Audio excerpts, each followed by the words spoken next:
তোর জামাই তো একটা পাত দিল ভিডিও করে। তো শর্মিলা হস করার কথা কইছে, এটা রেকর্ড করছ নাই তোরা? রেকর্ড করে রাখতি।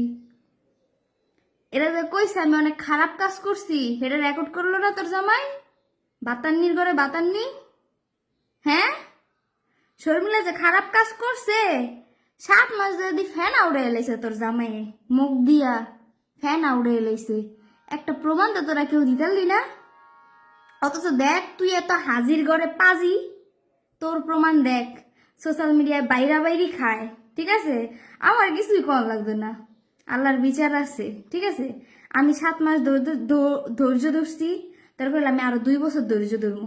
তোর জামাইরে সুযোগ দিমু পাগলা মজিদে টিয়া দেওয়ার। কিন্তু এত আমি হাইফাই মানে এত আমি পাগলা হইয়া বিয়া শাদি করতাম না। কিন্তু আফসোস, দুঃখ লাগলো আমার। আমি খারাপ দেখা জনগণের সামনে আমার ছাড়বো। ঠিক আছে, আমার ছাড়ে না, আমি ছাড়ছি। ঠিক আছে, আমি খারাপ যে। তো এখন কথা হইতাছে, হ্যাঁ তো বালা মায়া করতে আনলো। আমার কিন্তু জলাজুলি নেই, আমার এত রোস্টিং ফোস্টিং আমি ঢুকতারি না ফেসবুক এটির চালাই। ঠিক আছে, তো 15 দিন করতারলি না সংসার, এত কিছু বাইরে গেলে তুই হাজির করে পাজি, এত হাজির করে পাজি তুই 15 দিনে তুই সডাং সডাং কথা কস। 1 বছর করস না, 1 বছর কর বেরি। আমি আইছি লাল শাড়ি পিন্দা পাইরে মু সাদা শাড়ি পিন্দা আইলার কসি কই এমন কো আসর মিলা প্রতিদিনই কইছে তা আজ তো করছে জিগা গিয়ে এমনি বেরে জিগা, বুঝছস? জিগা পাজির করে পাজি, হাজির করে পাজি আইছস। শর্মিলা লোক তুলে না দিতে, শর্মিলা নাম মহিলাস কেমনে? শরম সারারা সাক্ষাৎকার দিছস, প্রত্যেকটা সাক্ষাৎকারে শর্মিলার নাম। এই ফিস আমার সাংবাদিক গুলো হলো খারাপের ঘরে খারাপ। আমার ছবি না লাগাইলে ভিউ দিত না। এর লেগা তোরা আমার ছবিটা লাগাস ফিসা মারার ঘরে ফিসা মারারা। তোরা আমার ছবি লাগাস কে লেগা? তোর বাপের ভিডিও করস, তোর বাপের মার ভিডিও যে করস, আমারে বরাসকে ফিসা মারার ঘরে ফিসা মারারা। মন ডাইছে তো করে জুতা খুইলা মোজা দিয়া বাইরে যাতে তোকে শিক্ষা হয় একটা করে, বুঝছস? জুতা খুইলা মোজা দিয়া বাইরে তোকে শিক্ষা হইব।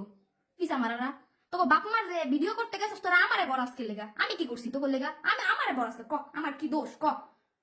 ফিসা মারারা একটা পাত দিয়ে তো জামাই রেকর্ড করে রাখে। শর্মিলা যে কইছে আমি হস কইরামু, আমি হস কইরামু, আমি খারাপ কাম করছি, তোরা রেকর্ড করলি না রে?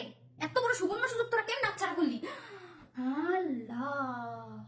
অথচ হাজির করে পাজি তুই 15 দিনও গেলি না, তোর দেখ কত কিছু ভাইরাল হয়ে গেল। হাজির করে পাজি ভালো হয়ে যা।